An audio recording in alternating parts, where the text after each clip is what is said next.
অন্যদিকে তীব্র তাপমাত্রা। অসহনশীল।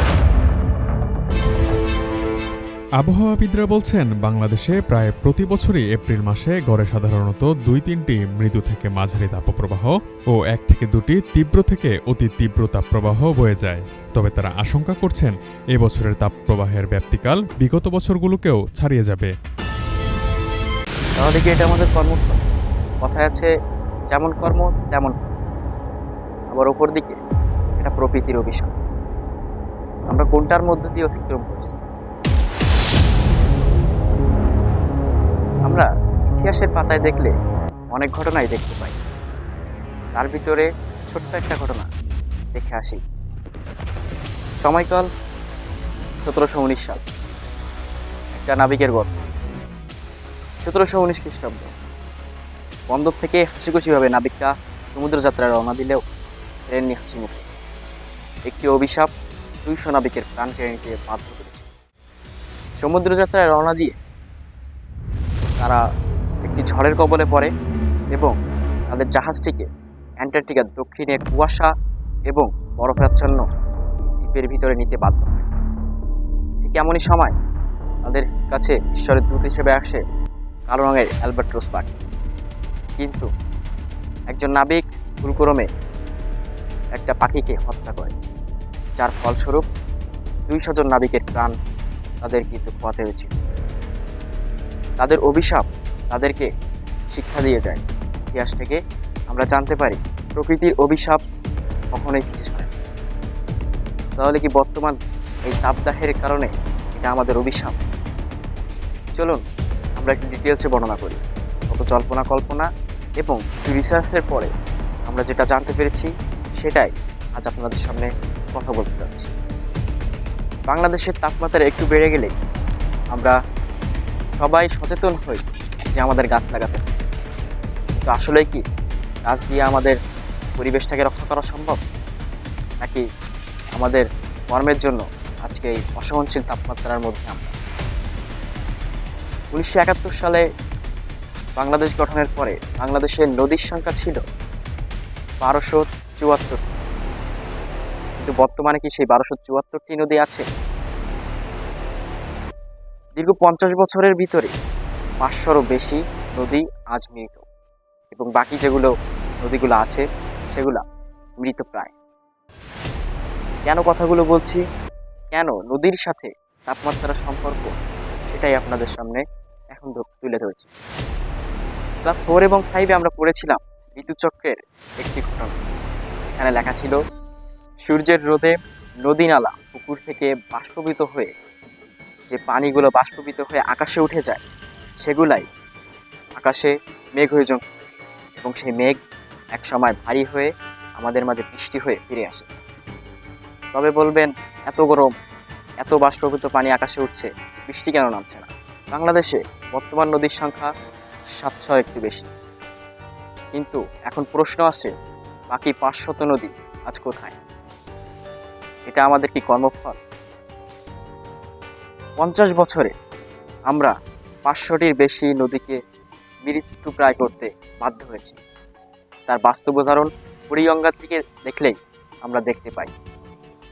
19 মে 2023-এ সময় টেলিভিশনের ওয়েবসাইটে একটি সংবাদ প্রকাশিত হয়, যেখানে লেখা হয়েছিল বিগত 50 বছরে আমরা 500টির বেশি নদীকে হারিয়েছি, এবং আরডিসির তথ্য মতে প্রত্যেক বছর গড়ে 10টির বেশি নদী মৃতপ্রায় হচ্ছে, বিলুপ্ত হচ্ছে নদীগুলো।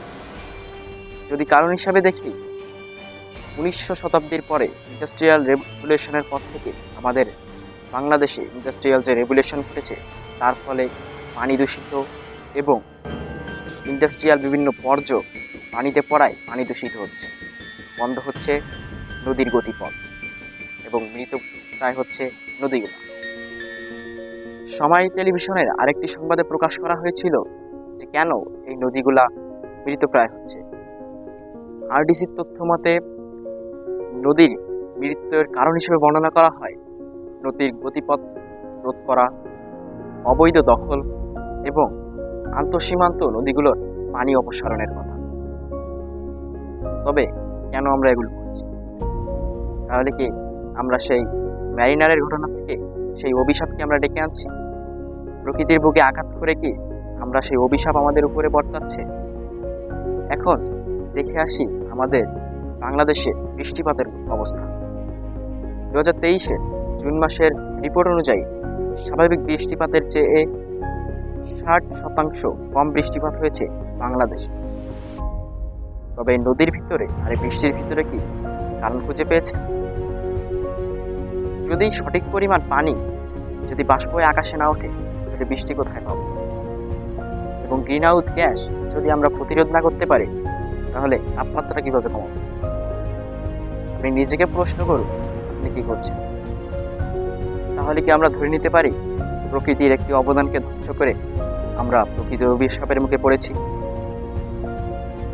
আমরা এনসিয়েন্ট ম্যারিনারের কথা যখন ভাবি, তখন কিন্তু আমরা ভাবি যে অভিশাপের যে কারণে তিনি কিন্তু মৃতপ্রায় হয়েছিলেন। 200 নাবিকের প্রাণ কিন্তু সেখানে খোয়াতে হয়েছিল। কিন্তু আমরা ভবিষ্যতে কি পাবো? ভবিষ্যতে কি আমাদের অবস্থা ওই মেরিনারের মতো হবে? বর্তমান বাংলাদেশে কি আমাদের বিশুদ্ধ খাবার পানি আমাদের জন্য পর্যাপ্ত আছে?